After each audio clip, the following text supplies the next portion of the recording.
Nicolas Cage is probably one of our generation's definitive actors.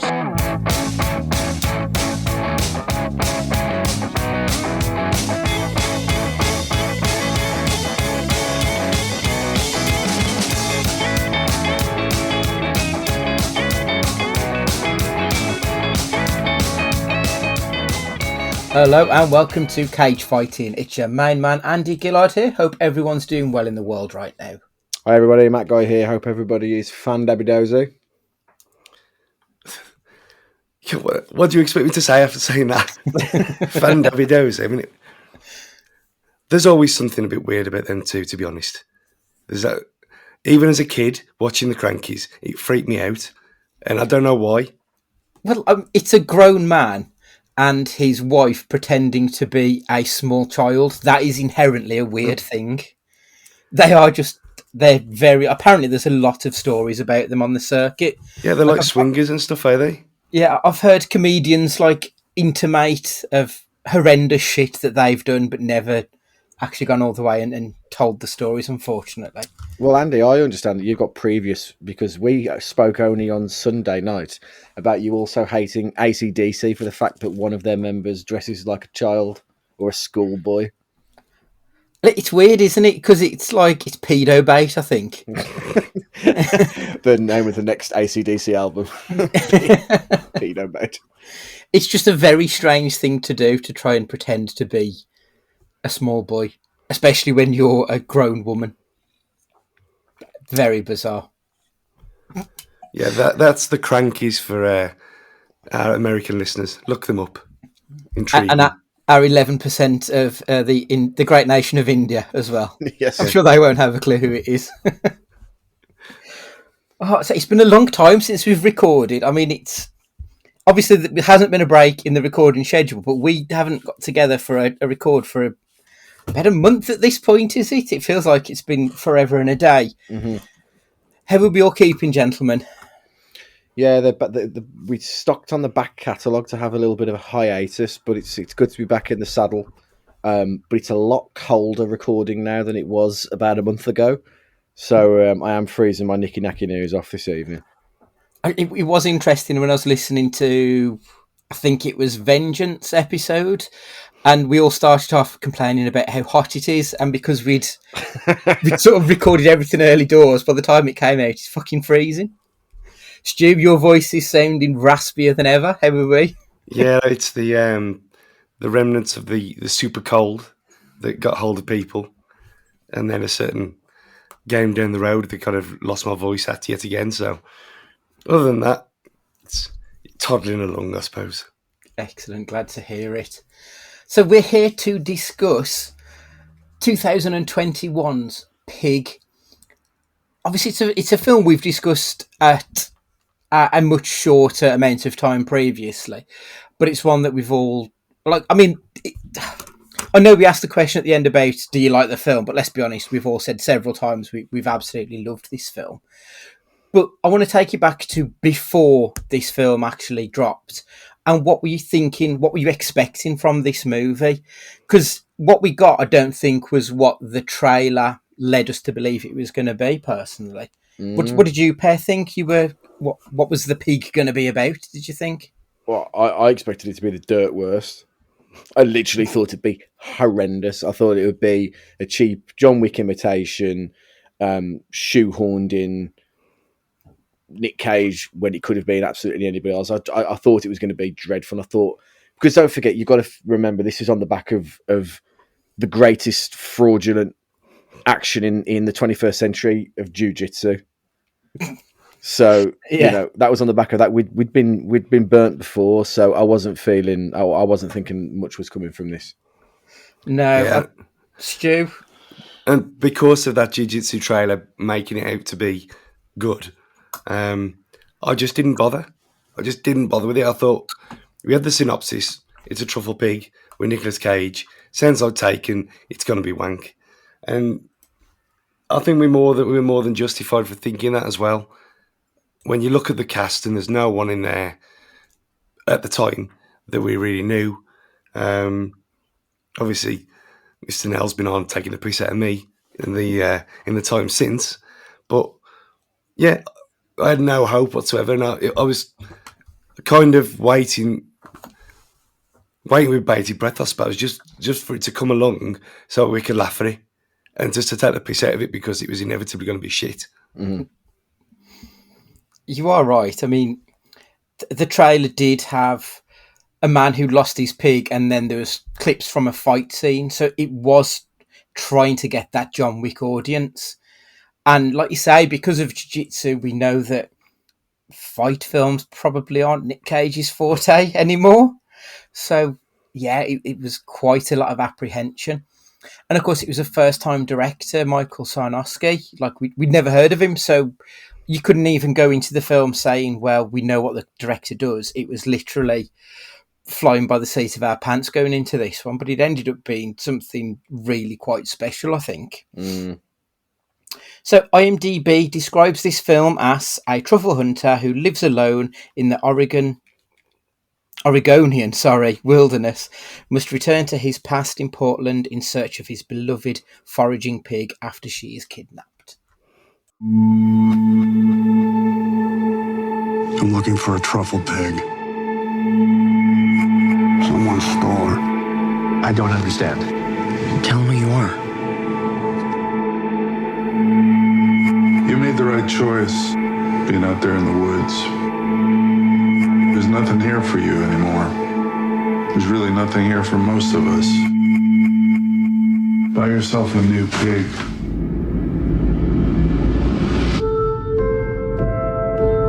What are you thinking? I remember every meal I ever cooked. I remember every person I ever served. You live your life for them, and they don't even see you. You don't even see yourself.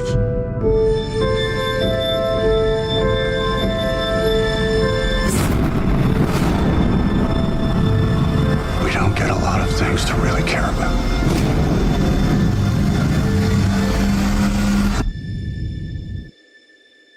Who has my pig?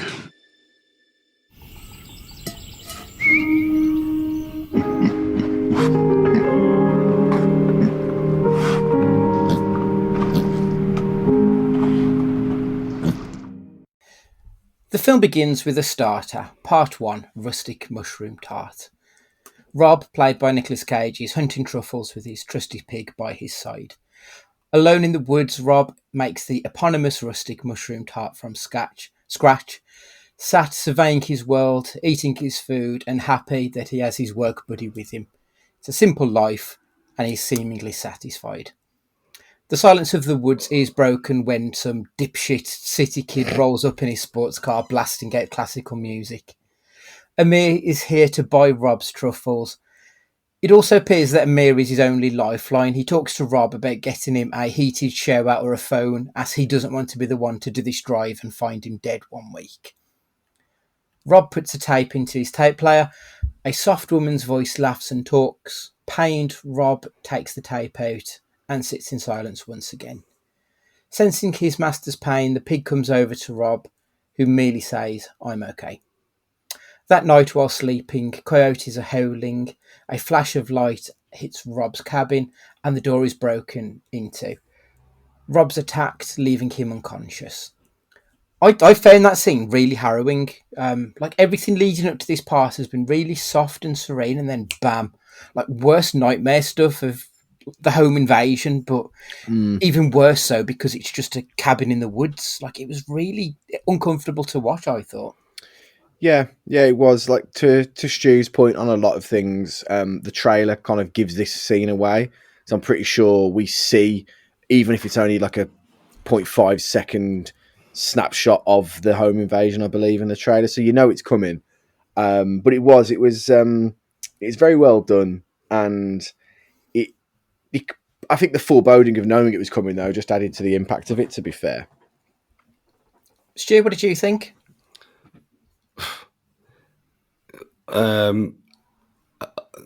Look, even thinking about it, and I've watched it 3 times now, lost for words because it was so unexpected.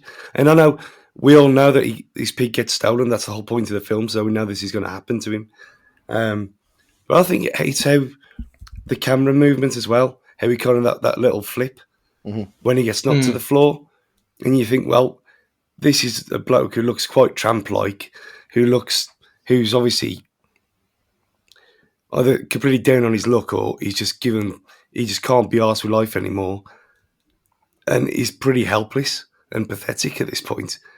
And to see someone like that be attacked and then what is obviously his only friend taken from him, it's incredibly well done. Yeah. When Rob awakes, his pig has been taken. Beaten and bloodied, Rob makes his way to the nearest diner. He asks to speak to Marge. He's told that Marge died 10 years ago, indicating how long it's been since Rob has been living his hermit lifestyle. Rob went to this diner so that he could call Amir to help him. Amir turns up, tells Rob that this isn't really his problem, but Rob reminds him that if he wants truffles, he will help Rob get her back. I'd love the scene in the car when Amir decides that he's actually going to help him. And Amir's listening to that CD, which keeps coming back like a few times throughout. And it seems to be someone who is teaching people how to understand classical music. I think it really describes who Amir is quite well. Like, he's a schmuck. He doesn't know what he's doing. And that everything is sort of for show. So you can hear that he's listening to classical music, but you don't necessarily know that he knows fuck all about classical music. It's just that he wants people to think that he's something that he's not. He's presenting himself in a certain way. I thought it was a really clever way of showing that without just outright telling us that he's a dickhead. Yeah. Go on, Stu, sorry. I'll say, and I mean, they've already showed it with the car that he's driving. I mean, who drives a car like that into the middle of the woods? Unless you're a total bellend. That is true, yeah. There were two bits like so far that I picked up on. I mean, on the first watch on this was first they did a really good job of like just subtly dropping in like how much of a hermit like he really is, like that she's been dead for 10 years kind of thing. Just little things that they did just to highlight how out of sync he's been with the whole of the rest of Western society. They did really, really well. When it comes to the classical music stuff in the car, it wasn't until later on I realised this, but it was just another one of the attributes of the father and the son theme that kind of rolls through it, because obviously his dad later on in the film is you can hear him listening to classical music, and he obviously wants to emulate his father's success but be his own man at the same time, and he obviously struggles with that throughout the movie. So I think it was really interesting to see him like have this kind of like these motivational things and these how to be a better man, and he obviously attributes that to classical music and those little things that like the little touches that make this film. Yeah. Amir takes Rob to another truffle hunter to ask about the pig. This other hunter knows who may have taken the pig, a couple of drugged out meth heads. They admit to taking her but have no info on where they can find her. Amir and Rob head into Portland, where Rob is going to visit Edgar, someone whom Amir seems to revere but without letting on to the audience who he actually is until a little bit later. Edgar bats Rob off, telling him that he doesn't matter anymore, that his name has no value. Edgar asks Amir, do you even know his real name? In anger, Rob goes to an underground restaurant workers fight club. Like, it sounds fucking ridiculous, but the way that it ties it all into the film, because it's so important, and it feeds into this part about Edgar saying that you have no relevance anymore, that your name doesn't matter. So when Rob goes into this fight club, he writes onto the wall, scrawling his name, Robin Feld, and all of the staff there, all of the restaurant workers who were there for this fight club, they all lay their money onto the ground. They want to be the highest bidder. They want to show that Robin Feld still matters, that his name still rings true. And it's such a unique way of showing us that this hobo-looking dude is actually one of the most important people in this world that he's chosen to no longer live in. I thought it was a really unique and interesting way of showing that. Yeah, I disagree. This is my bad, but I'll have something else by the time we get to this. The Fight Club scene for me was so easily could have lost me, and it would have meant I needed work to get back into the film after this, because I like art and I don't mind a bit of arty-farty nonsense, but this was a little bit verging on the. This feels like a bit indulgent for what was going on. I understand you don't have to give people the answers all the time, but this just felt a little bit like this felt more Mandy than it did Color Out of Space. Put it that way. And it was a bit. I just felt it was a little bit too pretentious. This bit of it. Ironically, the way that David Neller described the director's vision of it, which we'll probably get onto later, would have probably been better. Okay. I mean, it's not. I mean, working in that kind of, obviously not truffles and stuff, but working with kitchen people are tapped in the head, and for something like this to be set up would not surprise me in the slightest, because they're weird. And you do get that kind of thing as well, where like we've got a guy who's been retired for, let's say, probably the best part of 10 years now. And you only have to mention his name, and people know who he is still. And he was one of the managers. He was never pub manager or anything like that. He just worked there, and he was one of these people that he's from Dundee, John, drinks in the Hogshead now. But he's got that kind of that aura about him. So this could really click with me. I thought, well, yeah, I could easily imagine and off the books Weatherspoon's Fight Club being a thing. Incredible. Yeah, I think that is definitely going to be happening, to be honest. So Robin shows Edgar that his name very much still has a value to it. And after proving his worth to Edgar, Robin gets handed a piece of paper telling him to go to Finway's. Amir takes Rob back to his house, where he sleeps off the beating that he has taken. The second course begins, part 2, Mom's French toast and deconstructed scallops. Rob wakes to Amir cooking him breakfast. I say cooking, he's burning him breakfast. Amir opens up to Rob, telling him about his parents, how they would do a date night, which always ended with them arguing, with his mum always ended up being quote-unquote mopey. Except for one time, they came back and they were so happy. They talked about that meal for years, even after the chef, this huge chef, just upped and disappeared. And that chef was Robin Feld. Amir explains that his mum took her own life. She was always sad. His dad, though, his dad was the tough one. Robin says we don't have to care. People first came out here 10,000 years ago. We would have been under 400 feet of water. Every 200 years we get an earthquake right along the coast. One's coming up. When the shockwave hits, most of the city will flatten. Every bridge will fall into the Willamette. So there's nowhere to go, even if we could. Anyone who survives that is just waiting. 5 minutes later, they'll look up and they'll see a wave 10 stories high. And then all this, everyone, it's all going to be at the bottom of the ocean once again.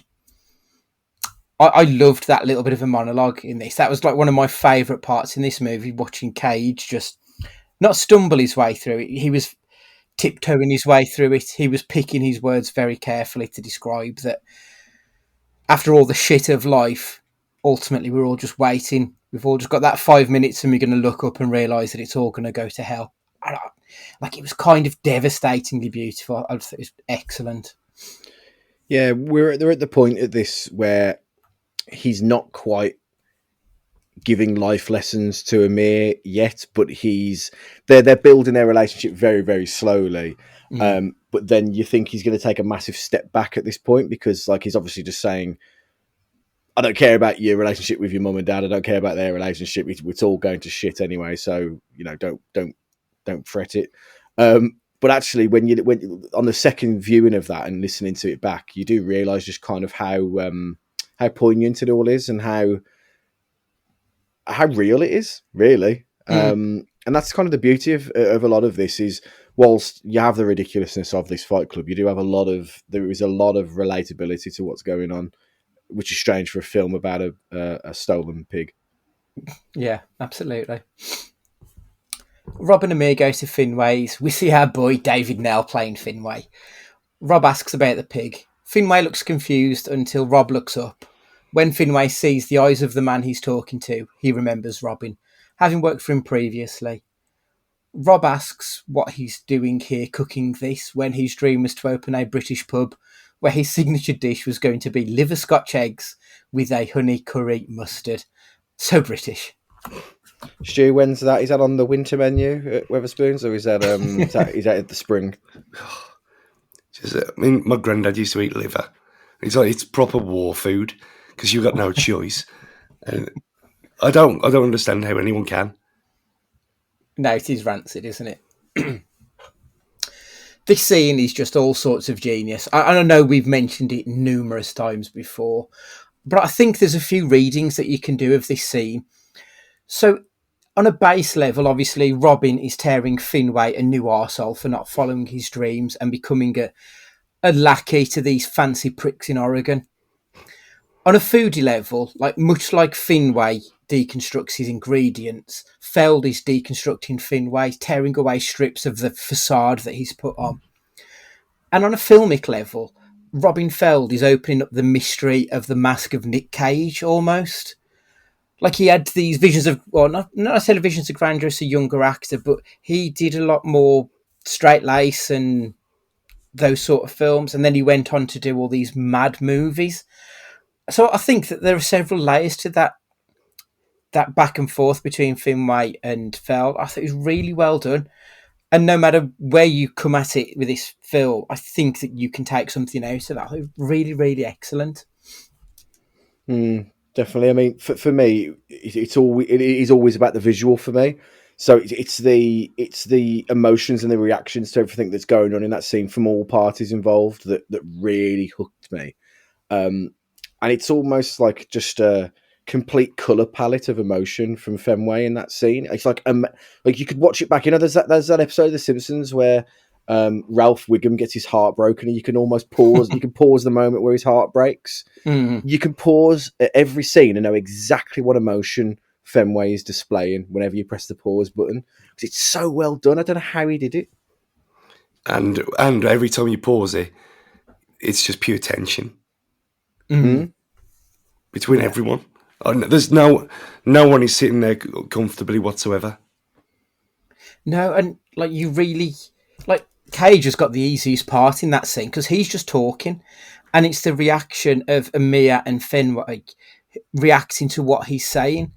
Amir doesn't want to be there because this is his father's restaurant and he feels uncomfortable that he's stepping on his father's toes. And Finway just feels like his stomach's been ripped out because he's been proven that he's a bit of a fraud. Just an all-round, everybody absolutely hit it out of the park on that scene. I'd love to have been there when, they knew that was the take and what the reaction in the room was. And does everybody know, from sound engineers to the director to the actors, to just everybody just know that's it, they've nailed it. And there's probably just a little hush that descends upon the crew and everything, because I think you just know. You just know that was something special that has just been, put in front of you. Pure fried gold, yeah. Robin Feld asks Chef Fenway one last time, who has my pig? Finway averts his gaze and says, he's not somebody you want to make angry. And he will be angry. It was Amir's father. After an argument with Amir, they are standing... after an argument, Amir is standing there talking to himself, telling his mom about meeting the chef who made that dinner that made her so happy. Then says, I wish Dad would just let you die. A nurse comes along and asks Amir if he wanted to see his mother. She's not dead, like he told Rob. She's actually on life support. The look of Amir's face as he sees her lying there with the tubes coming out of her, it's heartbreaking. That revelation, because you just see him stood close to a wall. You assume he's talking to... I don't know whether there's a plaque or something of his mother, but when you realise that he's in a hospital and that's the door to her room, it really takes you on this roller coaster of emotions there. You really go along with him, and it's like, it's horrible, but again, it's so well acted by Alex Wolff. It's brilliant. Cut to Rob is sat talking to Darius, Amir's father. Darius is refusing to return the pig, trying to buy Feld off, even going as far as threatening Robin. Robin asks Darius, were you always like this, or was it just after she died, referring to Darius's wife? Darius responds, were you? The pieces have finally fallen into place. We understand why Robin Feld left his life 15 years ago. It was the death of his wife that pushed him into the woods. Living a life alone, no longer wishing to participate, just wanting and waiting for that final wave to come crashing down upon him after the shockwave of his wife's death has levelled the city. Rather than feeling dejected, Rob and Amir patch things up. Robin confesses that he doesn't need his pig to find the truffles. He just wants her back because he loves her. She's his best friend. Like a tear ran down my cheek, even after, I've seen this film at least 10 times at this point, and even last night rewatching it, still gets me. It's just brilliant. The sentiment is just beautiful, and the delivery from Nick Cage is exceptional. As good as anything he's given, to be perfectly honest. Feld gives Amir a list of ingredients and tells Amir to use his name to get what he needs. The final course, part 3, a bird, a bottle, a salted baguette.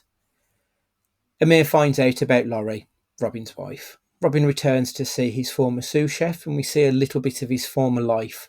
It's nice to see Robin go on this journey from the very start, where he's a complete mute, to now opening up to someone from his past. It seems like he's gone on a complete journey himself, and it's a wonderful story arc for him, I think. Amir and Robin prepare a meal. Amir, Robin and Darius sit down to eat it. Slowly, as he's tasting the food and the wine, the realisation hits Darius. This is the meal that made him and his wife so happy all that time ago. He breaks down, leaving the table. Feld walks after him.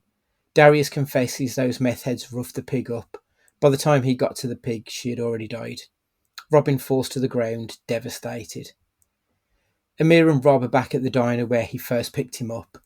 Rob says, I was thinking, if I never came looking for her, in my head she'd still be alive. Amir responds, but she wouldn't be. Back in the lodge in the woods, he puts the cassette back into the tape deck, presses play. We hear Laurie singing Rob a happy birthday song as he takes his shoes off, lies back into his bed and just looks up. And that's the end of the film. I don't know what to say, stunning.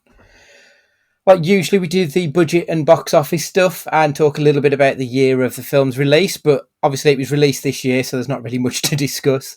There's no box office because there was no cinema for most of it, and the budget was low. So I think if we just move straight on to the audience and critic scores makes most sense.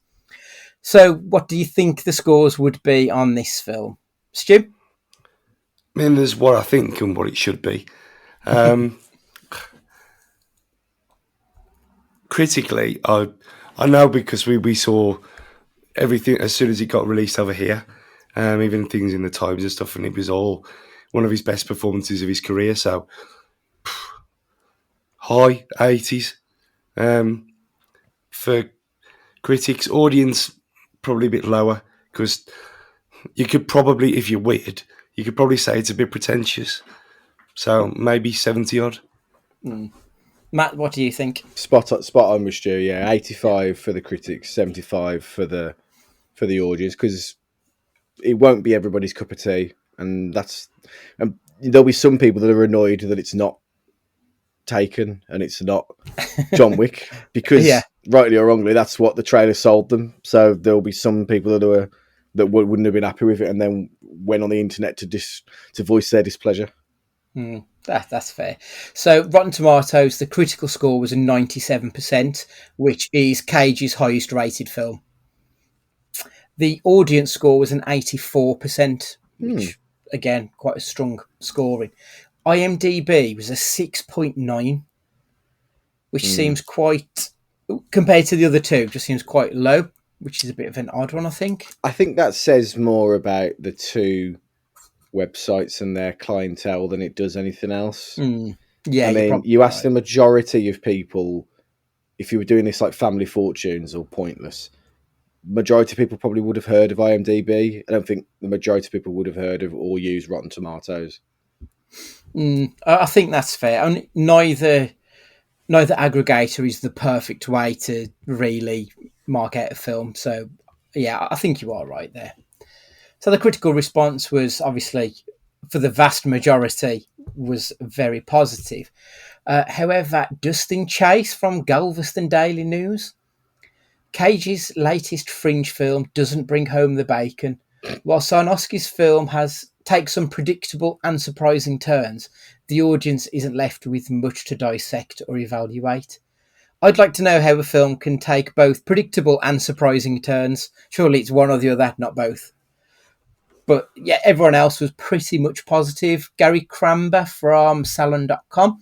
Pig doesn't give viewers much to care about. Oh, sorry, no, this is still a negative one. Pig doesn't give viewers much to care about other than perhaps the title character. Sarnowski's film is undercooked.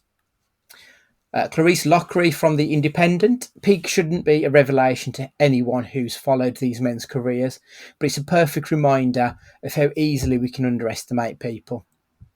Hannah Strong from Little White Lies, an outstanding debut. Pair with wine and someone you love. And Michael Nordine from Variety, as a descent into the apparently high stakes world of truffle pig poaching, Pig is unexpectedly touching, a showcase for Cage's brilliance. It's a revelation.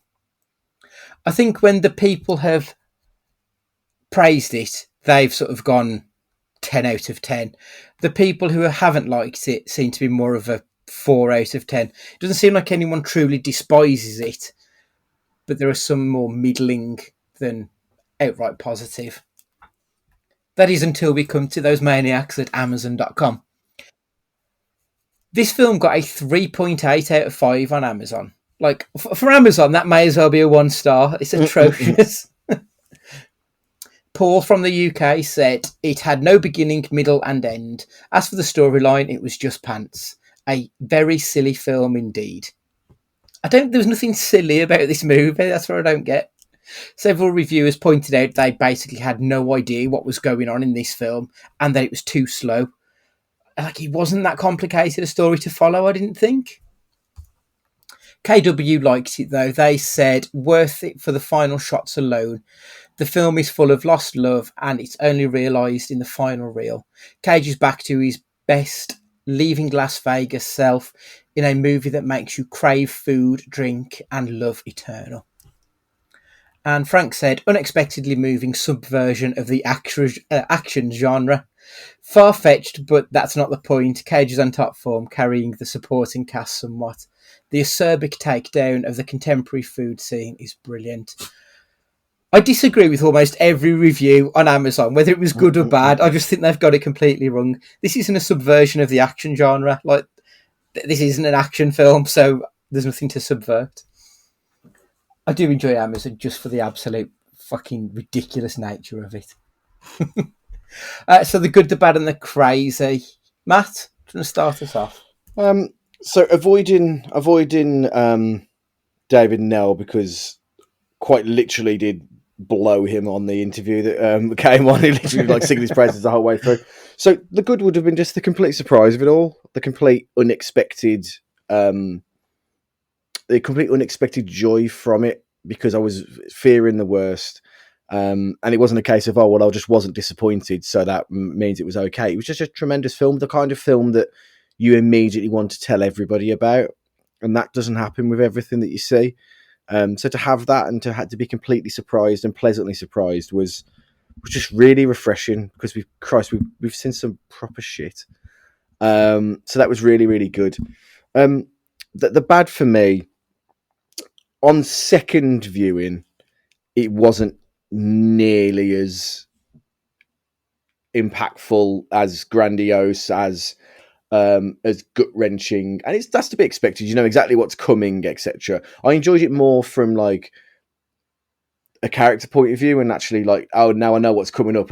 What emotions are they displaying ahead of time? What signals are they giving away? That kind of thing. But it didn't have, as nearly as much of an impact for me the second time around. And I watched it at the cinema the second time around. I went to the Lighthouse to watch it. So I enjoyed it, seeing it on the big screen, but it just lost a little bit of its wow factor on the second viewing, I guess. And the crazy for me really is just its almost universal acclaim. Like I've never seen in anything that we've done on this podcast or since, really, in regards to Nick Cage. Just 99% of the people are just saying how wonderful it is, and that we're talking potential award-winning territory. Stu, what's yours, please? I mean, they're good. It's every single thing about it. It's the list is pretty much endless. Everything is spot on. The acting from everyone. There's not one wooden performance. You wouldn't even get a splinter from it. It's that perfect. It's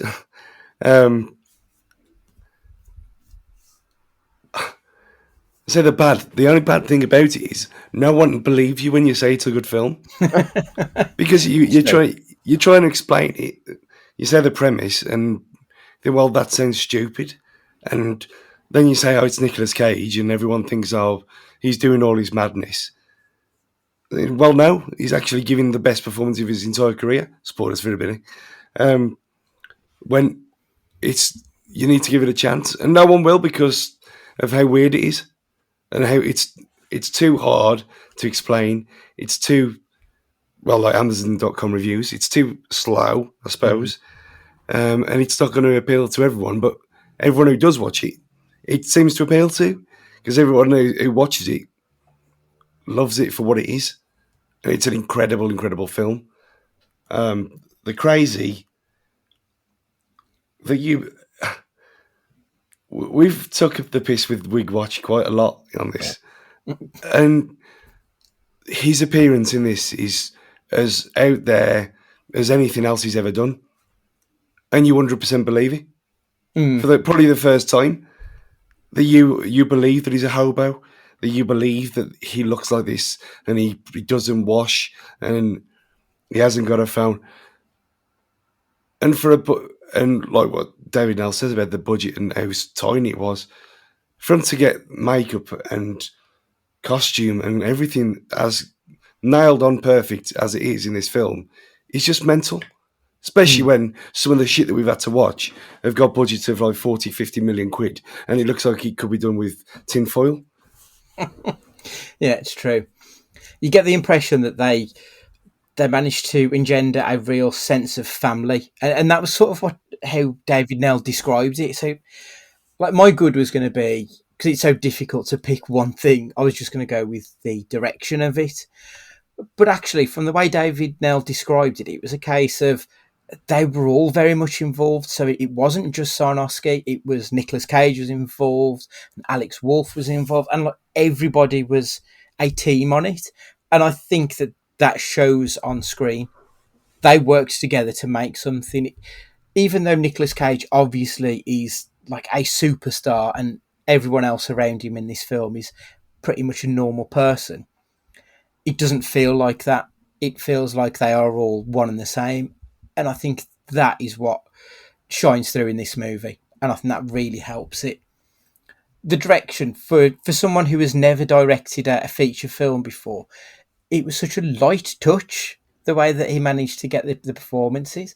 It was almost like incomprehensible how they managed to get that film out of, as you say, what if you try to boil it down to an elevator pitch, sounds ridiculous, and they've managed to get that out of it. I think it's incredible. It shows a real maturity beyond his years. Brilliant. The bad is quite a difficult one because, like, I genuinely adore this film. Like I said before, I've seen this at least 10 times at this point. I went to the cinema to see it as well. I think I've seen this film more than anything else this year. I've watched it that many times. I would like a bit more. Apparently the original cut was over 2 hours long. I would like to know what was included in that 2.5 hour or however long it was film. That's my bad, is there's not enough of it. But at the same time, at 90 minutes, it is perfect. Like, they get everything they need out in it. But I would like to see the script, the original script, or maybe even a director's cut. I know the DVD's already been released, and apparently there's no extras on it, which is quite disappointing. So yeah, that's my baddies. I just want a bit more of it. And for the crazy, I've got a couple of mini crazies first. So it was a 20-day shoot, and the pig wasn't trained. So they couldn't afford a trained pig because the budget was so low. So they just had to get any old pig and try and get a performance out of him. Apparently the pig kept biting Nick Cage. Cage joked, "I've been set on fire, I've been in flipped cars, and it'll be sepsis from a pig bite that kills me." The main crazy that I wanted to say, though, this scene in Eurydice, so Finway's restaurant, as we've said several times, including in that interview with Nell, like, this scene is the heart and soul of the movie, and everything pretty much revolves around it. I went on to Wikipedia to have a bit of a look into Eurydice. I like a little bit of Greek mythology and stuff. So I recognised the name from the Stephen Fry book, but I couldn't remember the whole story. So it was Eurydice and Orpheus. They were a married couple, and Eurydice dies. Orpheus goes to hell to bring her back. Hades gives Orpheus an offer. He says to him, "You can take Eurydice back to the land of the living, but she must walk behind you, and you cannot turn back to check that she's there." After walking miles in silence, Orpheus no longer hears the footsteps and fears that Hades has tricked him, so he turns to check if she is there, and upon turning, she's dragged back to Hades, never to leave hell. So that story is the burden of everyone in Pig. They are all haunted by what's behind them, failing to live their lives now and failing to look to the future and living their life to the fullest. Like, Feld lives in his past because of the death of his wife. Amir and Darius throw themselves into work because of their mother and wife's attempt to take her life. Finway gives up his dream of the British pub and is living a life of fear, cooking meals for idiots. Like, that scene is so important. And I think that added context of the Greek mythology on top of it, it's just really fucking clever. I don't know, it's like a little bit pretentious, but I love a bit of pretension, so it's fine. Even at the very end of the film, when Feld says, "If I hadn't gone looking for her, she would have still been alive in my head," he's saying that if I didn't look behind me, I could have been happy. And that's the message of the film. Appreciate what you've got now rather than what you had and maybe no longer do have. So, I mean, the next two questions are just pointless, really. Did you enjoy the film? Matt, did you enjoy it? Yeah, very, very much so. Very much so. And I again, like I'd echoed before, immediately wanted to tell people to watch it and get ahead of the curve and just enjoy something that you never would expect. So yeah, you could come up with some roundabout way of saying it, but yeah, loved it. Stu? I always come back to the message I put in the group chat after about 20 minutes of watching it. I said, "Is it just me, or is this actually really good?" And that, I'll never forget that. I'll never forget that feeling of we're onto something really special here, out of nowhere. And yeah, of course, it's fucking good. It's superb. It's one of the top 10 best films I've ever seen in my life. It's that good. Yeah, obviously, in a few months' time, we'll be doing our top fives of 2021. And I remember at the start of the year when I watched Promising Young Woman, I thought then, this film's special and this is going to take some shifting to not be my favourite film. And Pig has probably done that this year. Like, there's been a couple of films this year that I think have been really exceptional, and this is absolutely one of them. I do think it is probably my favourite film of the year so far. Obviously, the second question based on this film and this film alone was Cage good? For me, yes, he's good. Stu, good? As good as he's ever been. Matt, good? Yeah, very much so. Very much so. So the company who made this film, obviously, they sent out a tweet the other week where they've done a billboard with for your consideration. So it looks like they're going to be pushing Cage for an Oscar. Is it out of the realms of possibility that Cage could be Oscar nominated for this film? Stu, what do you think? It's if it wasn't him, if it was someone else putting that performance in, I think he'd be nailed on. But because of who he is, how weird he is, what he's been through, and how he's been away for so long, I just can't see. And it'll be a massive shame because he deserves it.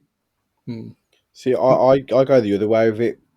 People love a redemption story, and people love a resurrection and a rise from the phoenix. So I can see it happening. And I'll tell you now, if he's up for consideration, it will probably be the first time ever that I'll stay up to watch the Oscars live. I'll stay up to watch it because it'll mean something, and I've never felt that about an award ceremony at all. Granted, this was the first year that I really enjoyed Eurovision as well, so maybe just my life's changing. But I certainly think it's possible. Yeah, I mean, he's already won one, and as you said, people love a redemption story. I mean, you've only got to look to someone like Mickey Rourke with The Wrestler. He got nominated off the back of that, so I wouldn't be surprised if he got called, and his performance has been as good as anybody else's this year, if not. I mean, there's no other leading male that springs to mind this year so far, which I think says quite a lot about how sublime Cage was in this movie. So, finish the sentence, please. If you enjoyed Pig, you may also like. Matt, start us off, please. Well, this was tough because it's like I've had to put it down to my own personal experience, and the only film that I could think of, well, the first film I could think of that brought a tear to my eye when watching it was The Pursuit of Happiness with Will Smith.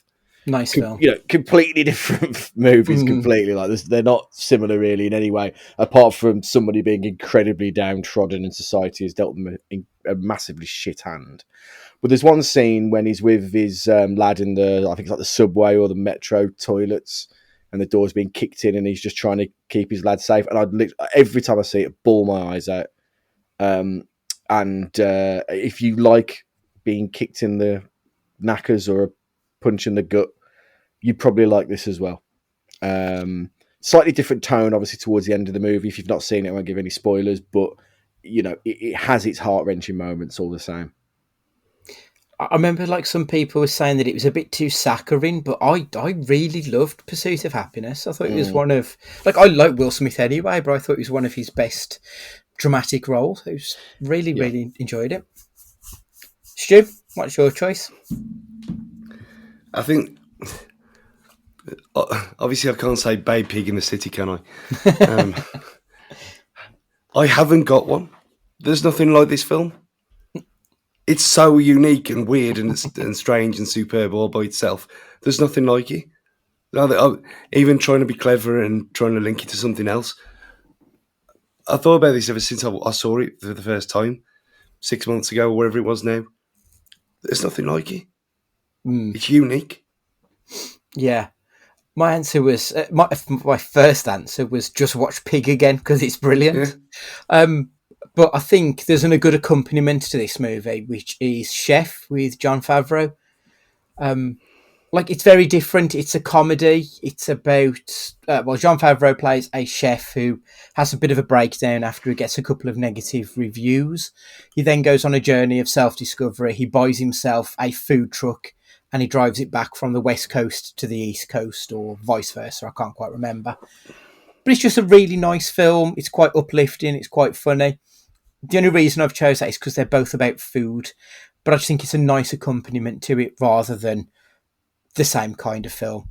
Much like Matt said, it's a different film altogether, but it's a nice pairing. I think would be the best food way to put it. So that's another Nick Cage movie in the record book. If you've seen this one or any other one, get in contact. cagefightingpod@gmail.com or on the Twitter @cagefightingpod. Please make sure that you're subscribed so you don't miss any of the episodes. And whilst you're subscribing, please leave us a review. Tell us what you like or even what you don't like, or just leave a film review and we can read it out. Finally, thanks just for giving us your time. We tell you every time, but we do love the fact that you listen. We're eternally grateful for it. So for this week, Matt, would you like to say goodbye? Take it easy, everybody. Look after yourselves. Stu, would you like to say goodbye? Remember, you should use stale bread for French toast. It's goodbye from me, and remember, be excellent to each other.